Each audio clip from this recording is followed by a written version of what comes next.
Hello, I'm Chris McDaniel with Woodworking McDaniel Style. I grew up in an era where cousins hung out, every weekend, and my cousin JD and I, we hung out and fished all of our lives together. And then, we kind of separated a little bit during the college years, but we reconnected several years back here. And he did a video. We were just making funny fishing videos, and he said, "I'm going to release this fish McDaniel style." And it just kind of stuck, and that's what I used when I created the YouTube channel and the Facebook page. So.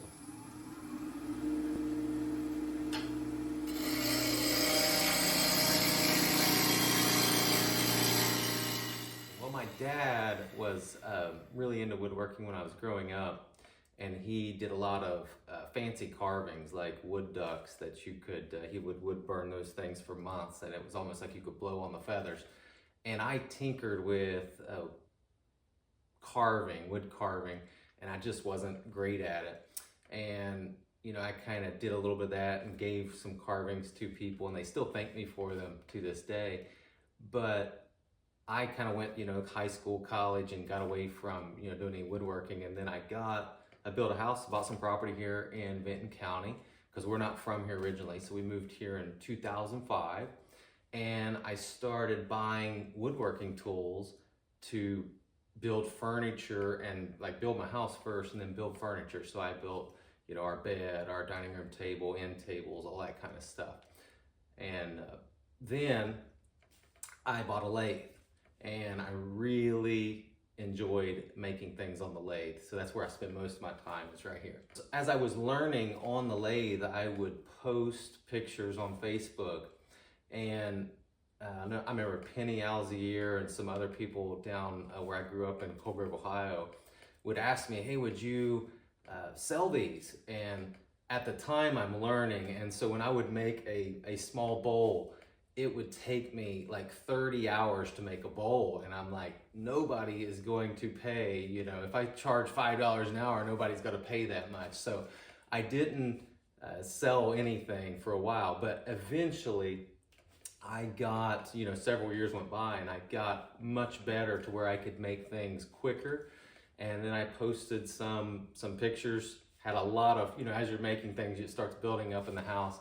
And I posted some pictures, and a lot of people wanted to buy them. So Nikki Martin at Weeping Willow suggested back in, I think it was 2021 or something, I forget what year, to maybe put our stuff in the Millhouse flower shop that had just opened. And so we approached Stacy, and she allowed us to put some items in there on a shelf. And the local community just really showed support for some of my creations. So it was overwhelming how many people were interested, and how many new items that I was making that people just fell in love with. And then the Millhouse closed down, and Nikki allowed us to put some of her stuff in there a couple years ago in a Weeping Willow. And again, the community has just been overwhelming. There's people that I run into that I have never met, and I find out that they've been buying my products for several years, and their kids or their sisters up in Columbus have been coming down and buying things. So the support from just the local community in Vinton County here has been overwhelming. And then Stella's Mercantile just opened. So we were kind of excited, because that gets us a little bit up into the Hocking Hills rental, clientele. And so they've been open just for a couple weeks, and already I can tell that's going to be going to keep me busy, maybe busier than I want to be out here in the wood shop, trying to keep up, making up inventory. So if you go to Stella's Mercantile, Brad and Ellen, they asked me if I could make rolling pin door handles. And so they sent me a picture of what they wanted, and I said, sure, I can do that. So it was a custom project. I kind of enjoyed it. They have little balls on the end, and I made those, and then he attached them to the doors. And so if you go there, you'll see custom made by Woodworking McDaniel Style. Most of what I make and sell is wood turning items. I do make a lot of furniture, but it takes so much time. I have a hard time giving up furniture. So it's pretty much, I make that for our family. Making bowls, is a pretty lengthy process because you have to go out and find wood somewhere, and it's normally in log form.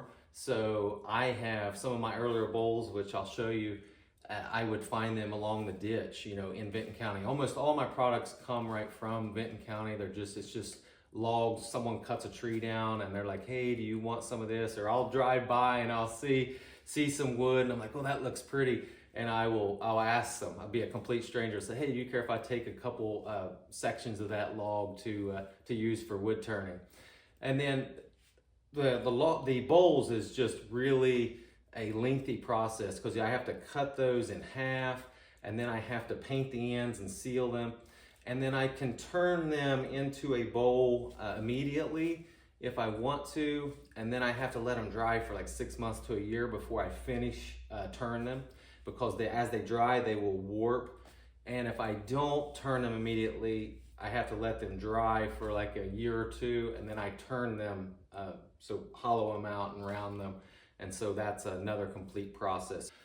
For the smaller items, which is probably what most people buy, rolling pins, trees, mushrooms, I'm missing a bunch of things, but I do those. Those are more smaller items.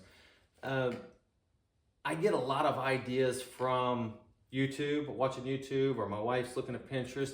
Nikki at Weeping Willow will send me pictures, and I have other customers that will just say, hey, can you make something, can you make this item?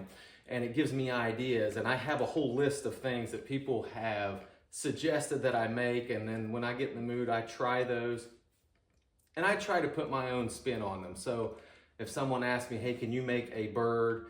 I will make a bird, but it'll be different than what I watched on YouTube. I'll try to add my flavor to it, and kind of goes with the name, you know, it's Woodworking McDaniel Style. But a lot of times, I don't know what I'm going to make. Like, I just know I want to make some stuff. I got some time in the shop, and I pull a lot of stuff out of the firewood. I've got so much wood here that I've collected over the years, and I really don't know. I'm like looking at this, and I look at a piece of wood, and I'm like, what am I gonna make? And, you know, would this make a good mushroom? Would this make a good tree? What would this make? And so sometimes the wood determines what I make, and I'll start turning, and I'll realize halfway through the project, okay, this has got a hole in it or a knot or something that's not gonna work, and I have to adjust and make something else. So it's a very fluid process when I put something on the lathe, what I end up making out of it. You'll notice my style normally is very